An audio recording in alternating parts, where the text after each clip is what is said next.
Hello বন্ধুরা, কেমন আছেন? আশা করি সবাই ভালো আছেন। I am Tripura new blog. সকাল থেকে বেরোলাম, সকাল থেকে বাইরে এসে ওই রিস্কার ফুটটা কাছা বাইঙ্গা রিস্কার ফুটটা লাগাইলাম। এটা এই যে সিটটা কাছা বাইঙ্গা সিটটার এই ফুটটা লাগাইতে লাগাইতে প্রায় 11:30 বাজে। 11:30 প্রায় 11:30 বাজে। তারপরে রিস্কা লইয়া বেরিলাম। বাইরে কতক্ষণ ঘুরলাম, টিপ লাগে না, আয়া লাগে ক্ষুদা। অফিস লাইন আইলাম, অফিস লাইন আয়া খাওয়া দাওয়া করলাম, খাওয়া দাওয়া করে তারপরে বেরিলাম।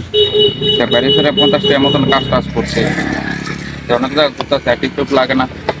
এর মধ্যে লেমে থাকা বৃষ্টি, বৃষ্টি লেমে থাকা ওখানে বয়ে রইলাম। আর আপনাদের দেহানদারে 4 নম্বর 2 নম্বর ক্রসিংয়ের সামনে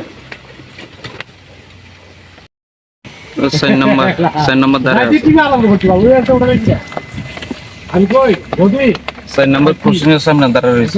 ঠিক লাগে না, তেমন এর মধ্যে পড়তেছে বৃষ্টি। আমরা তো কম দিলে 500 দিবা নিজেই কর। এটা বড় আমরা 500 টাকা দেখো কত 6000 হয় ভাই থাক বলে। ওর সামনে ছোট একটা ডেনের উপরে দাঁড়া রয়েছে।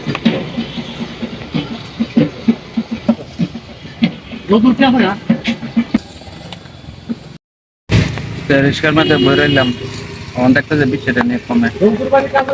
টিপ লাগে না বৃষ্টির মধ্যে, বাইরে কোনো লাভও না, এলাকায় অত রেস্ট করতেছে। আচ্ছা, ভিডিওটা এখানে শেষ করতেছে। ভিডিওটা ভালো লাগলে অবশ্যই লাইক শেয়ার অবশ্যই করে দেবেন। সবাইকে ধন্যবাদ।